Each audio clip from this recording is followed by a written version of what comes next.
Þetta sem sagt hvítbók, framtíðarsýn fjármálakerfið sem að raunverulega allir þessi söguþráður eru byggður á. Þetta Bankasýslan sem að setja þetta saman. Það eru nokkur atriði í henni sem að mér langar að benda á. Það sem að var spurt afstöðu landsmanna til bankakerfisins. Þið sjáu þetta, þið kannist við þetta, það menn að leika sér að búa til svona myndir í skýrslum. Svo sem vinstra megin, það eins og fólk upplifir bankakerfið. Það upplifir sem græðgi, það dýrt, spilling, háir vextir, okurvextir, vaxtaokur, vantraust. Og svo hinum megin, hvernig bankakerfið myndur við vilja sjá? Það sanngjarnt, þjónusta, traust, heiðarleiki og slíkt sem að fólk var að biðja Síðan var fólk líka spurt hversu jákvæður ertu gagnvart því að ríkið eigi hlut í banka. Dökkblái flöturinn 61%, það eru þeir sem eru bara mjög jákvæðir. 25 eru svona hvorki né, alveg sama, og 14% finnst það ekki góður kostur. Og þetta svolítið mikilvægt að hafa þetta í huga vegna þess að niðurstaða hvítbókarinnar var að það ætti að selja hlut í ríkisins, að það væri eiginlega óhæft að ríkið ætti hlut í banka. Þannig það í engu tengslu við vilja almennings og svo það sem við sáum á myndinni þarna spillinguna og græðgina að fólk upplifi það að fjármálakerfið sé slæmt og með þráum að það verði betra en eins og við vitum sem að búum hér að þá hefur eiginlega ekkert verið gert til þess að breyta því. Og hvað Bankasýslan? Þetta formaðurinn, hann Lárus Örn Blöndal, hann frægur fyrir að vera sérstakur trúnaðarmaður Bjarna Benediktssonar. Aðrir í stjórninni, það eru bara tveir aðrir í stjórninni, það Margrét Kristmannsdóttir sem framkvæmdastjóri PAF, hún nú svona samfylkingakona að ég held, heldur hún hafi verið á lista aðra tímann, og Vilhjálmur Bjarnason sem fyrrum þingmaður Sjálfstæðisflokksins, þannig að Sjálfstæðisflokkurinn þarna með 2 stjórnarmenn af 3. Og eiginlega furðulegt hvað þetta lítil stjórn með hvað þetta hefur mikil völd. Og framkvæmdastjórinn, hann heitir Jón Gunnar Jónsson, hann vann lengi hjá Marel Lins fyrir hrun,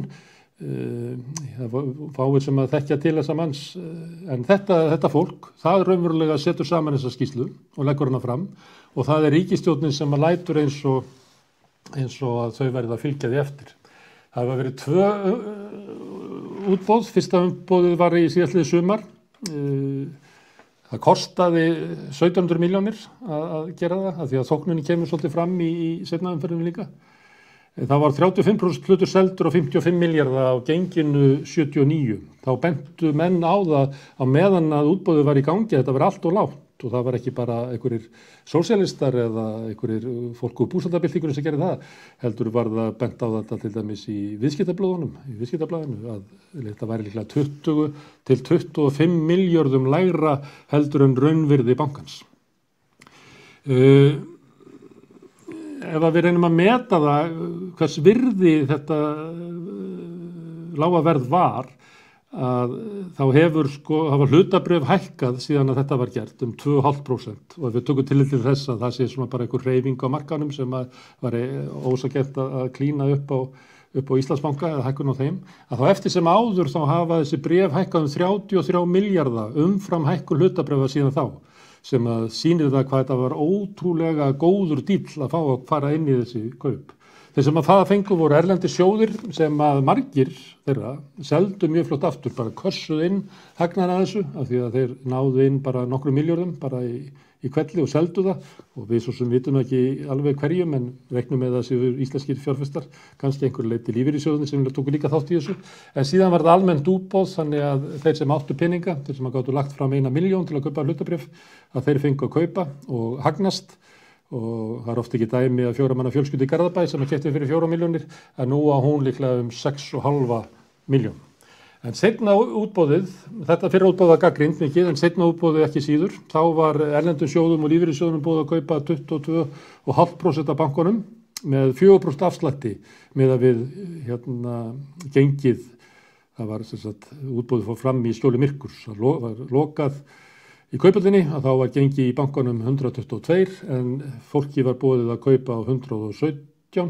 Það voru erlendu sjóðurnir aftur og lífeyrissjóðurnir en núna var það þannig að nokkur verðbréfafyrirtæki svona sem að braska á markanum fengu að hringja í vildarvini sína, helstu kuna og selja þeim hlut. Núna kostar Íslandsbanki 128 krónur hluturinn og þessi hlutur sem að ríkiseldi á 57,7 milljónir í dag 57,6 milljarða virði. Það voru 700 milljónir sem að verðbréfafyrirtækin tóku í það að hringja kvöldið í viðskiptavinni síðan. Það sem að kannski veldur mesta svona óróanum í samfélaginu það hverjir sem voru það sem að keyptu. Það þessir kallar eru Lýður og Ágúst Guðmundssynir í Bakkavör. Þeir voru stór hluthafi í Kaupþing sem að fór á hausinn með miklum hvelli og þeir auðguðu síðan aftur með því að fá að stunda viðskipti með eignir þrotabúa bankana og keyptu aftur Bakkavör og eru stór efnaðir í dag. Það þessi maður, Þorsteinn Már Baldursson, hann er forstjóri Samherja og hann var formaður bankaráðs Glitnis við hrun, stór hluthafi þar og náttúrulega gríðarlega umsvifamikill í íslensku viðskiptaliði, sæti núna rannsókn vegna skattsvika, mögulegra múta ekki bara Íslandi, heldur í mörgum löndum. Jón Ásgeir Jóhannesson, hann keypti líka, hann er fyrrverandi forstjóri Baugs og var stór hluthafi í Glitni fyrir hrun.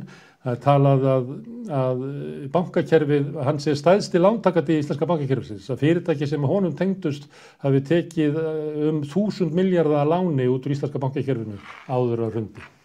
Síðan það þetta er Benedikt Sveinsson, hann er faðir Bjarna Benediktssonar og hann var líka stór hluthafi í Glitni fram að hruni. Þeir losuðu sig út áður en að hrunið varð. Hann hefur áður komið inn í svona hneykslismál, hann var einn af þeim sem að skrifaði mannkostalýsingar á barnanýðingum í uppreisn ærumálum. Karl Wernersson í Milestone, hann er einn af þessum sem er að kaupa eða sonur hans, hann var mikill fjárfestir fyrir hrun í lyfjaverslunum en ekki síður í fjármálakerfinu og tryggingafélögum. Annar er Jón Sigurðsson, hann er fyrir forstjóri FL Group og nú Stoða. Hann auðgaðist eins og Bakkavarabræður á því að versla með eignir þrotabúanna, auðgaðist gríðarlega á verslun eða með því að eignast gosverksmiðju út í Hollandi sem einhver bankinn hafði setið uppi með.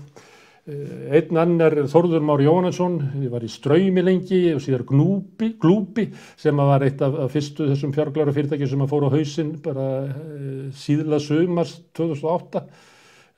Hann er einn af þeim sem heitir rannsóknar vegna kynferðisofbeldis gagnvart Vítalíu Lazarevu.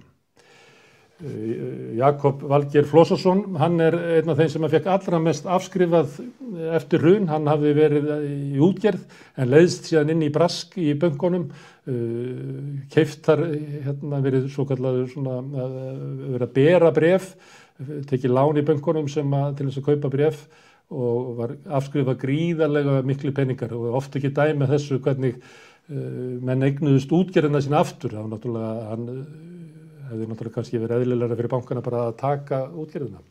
Og svo í lokin er hér Guðbjörg Matthíasdóttir, hún er útgerðarkona og umsvifamikil í viðskiptum. Er ein af þessum útgerðarmönnum sem eftir hrun fjárfestu hvað mest hérna innanlands, eins og kannski á svosum miðum Samherja líka, en hún á í mörgum fyrirtækjum og er meðal annars stærsti hluthafinn í Mogganum. Þetta er nú svona yfirlit yfir málið sem við ætlum að ræða í kvöld.